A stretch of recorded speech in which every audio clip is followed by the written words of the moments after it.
Good afternoon, Kirk Euler back with you. Wanted to take a minute and go over basic financing of municipal services, kind of Muni Government 101, and why I believe that the passage of Proposition 15, which is on the November ballot, if that happens, it could mean the permanent death spiral for California. This could be the final nail in the coffin of municipalities, which means you, where you live. This could be the final nail in the coffin, and this could be what puts California into a death spiral. What do I mean by death spiral? Well, there are three basic elements that go into determining funding for local government services, all right? And forgive the artistry here. I never claimed to be an artist, so just work with me. So, three basic elements that go into local service delivery, funding, ongoing services, all that good stuff. Number one, what are the services that a municipality provides? So we've got roads, we have parks, yes, that's a swing set. We have emergency services, you can see the red light, just work with me. So these are the services that a municipality, say the city of X, is providing. Those services are what attract businesses. Because you have a good level of services, businesses want to come here. Everything from your retail to your office professional, all the rest. Those businesses are here under what is the existing tax code. What's your existing revenue structure based on your existing tax code? And these things work together to fund the services, to attract and retain businesses based on the existing code or slight modifications to that code, and this is how things just kind of work together. The economic activity based on this funds these. If any one of these gets out of whack, you start losing businesses, well, then you don't have the ability to fund the services based on the existing tax code. If the cost of service delivery in any one of these areas starts to get too high, well, then you're going to have to reduce that level of service. So if it's your law enforcement and the cost of providing public protection starts to get too high based on union contracts, things along those lines, that gets too high, well, unless you change the tax code, which increases the tax burden, then you're going to have to decrease the level of service. You decrease the level of service, and that decreases the attractiveness of your area to the retailers and offices and all the rest. So you kind of see how this works.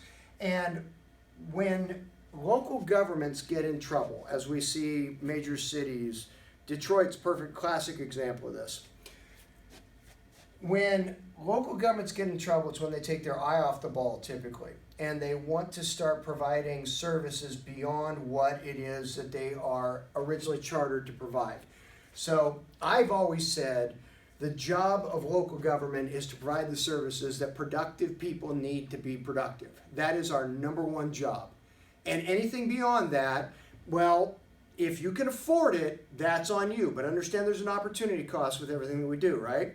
So when they typically will get in trouble is when the totality of the cost of local government goes up too much because they've taken their eye off the ball of basic services like roads, public protection, and parks, and they start to get into all kind of social engineering services. And so the total cost of government down here starts to get too big.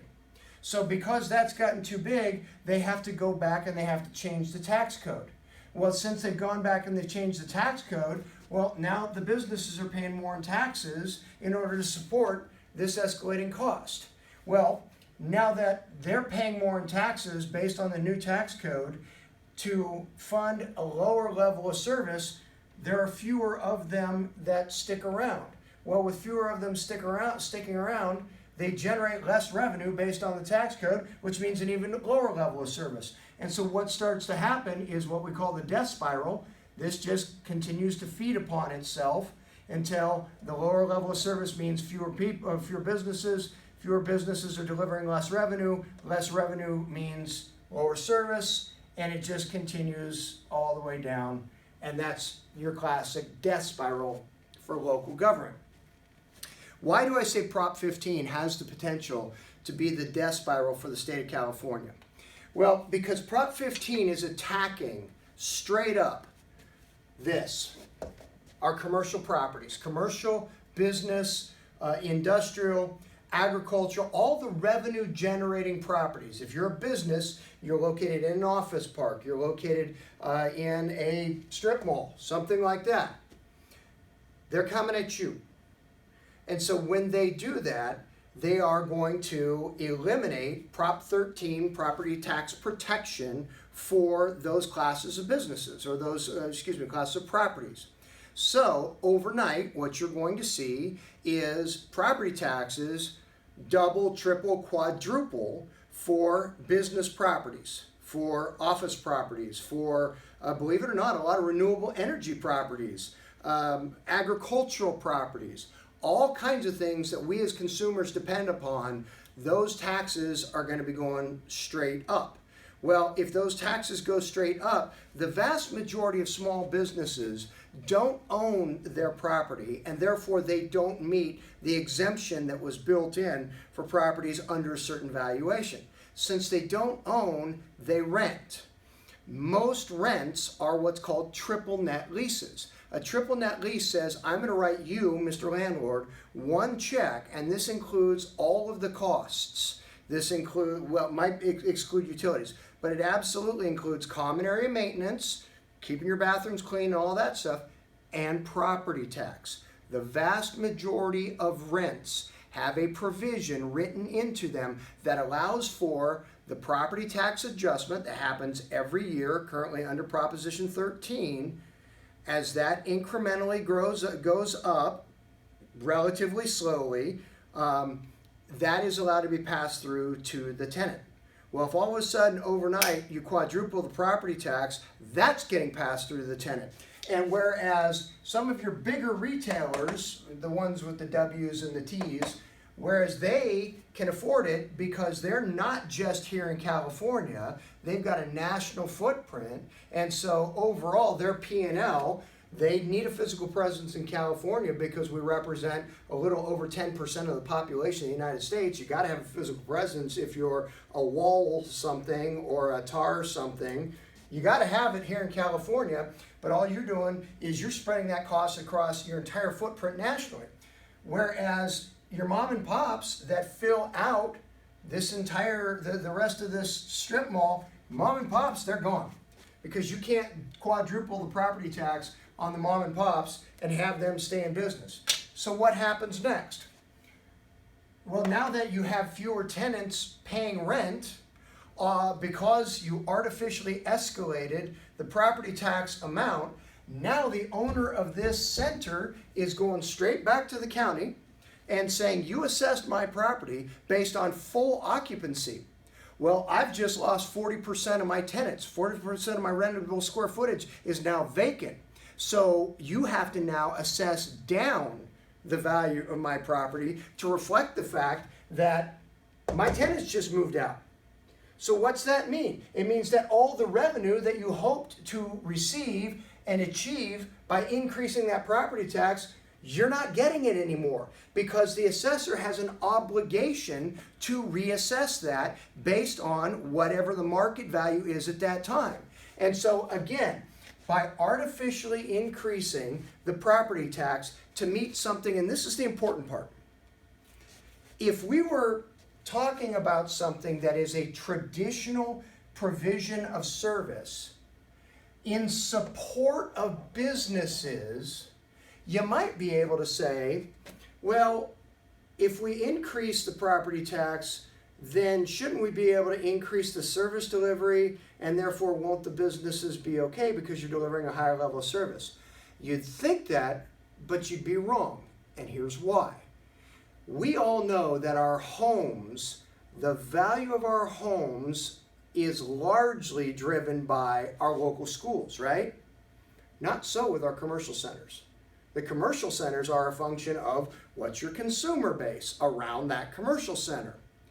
What they're proposing to do is artificially elevate the property tax on just this segment, commercial, industrial, office, as I said, some ag components, renewable energy components, they're going to artificially increase the property tax, not to drive revenue to deliver services that make it more attractive, but to drive revenue right over here. Where do our property tax dollars go? You see, whereas the city is used to providing these kinds of services based off of the revenue generated from these services, property tax dollars predominantly don't go to the cities. Where do they go? 61% of every dollar you write in property tax goes to your schools. Well, is that providing services here? No, that's not providing services here.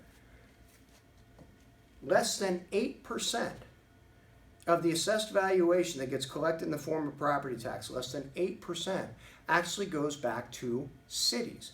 Counties is the second largest chunk. We're close to 18%. So it's 61% goes to schools, approximately 18% comes to the county, where granted, you don't have most of the commercial services. Counties don't provide levels of services that cities do. Cities are sales tax dependent. But here what we're seeing is we're going to artificially drive the property tax to a point where it's going to affect the sales tax, which means municipal services will suffer. As municipal services suffer, the ability for law enforcement to be able to protect you in your home or your business or your vehicle, the ability to pave roads, any of these things, as those suffer, it makes California as a whole even less attractive for new investment and new business than it already is. As we know right now, we have an exodus of our middle class out of California.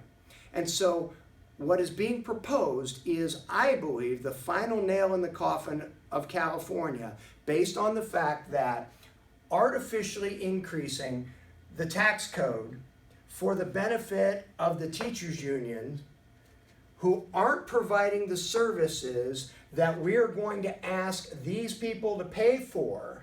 They're providing no services to these people, means that you are elevating to an unconscionable level the cost demand on one segment of the population for the benefit of a very small segment of the population at a cost to all of us that we're not going to recover from. No on Prop 15.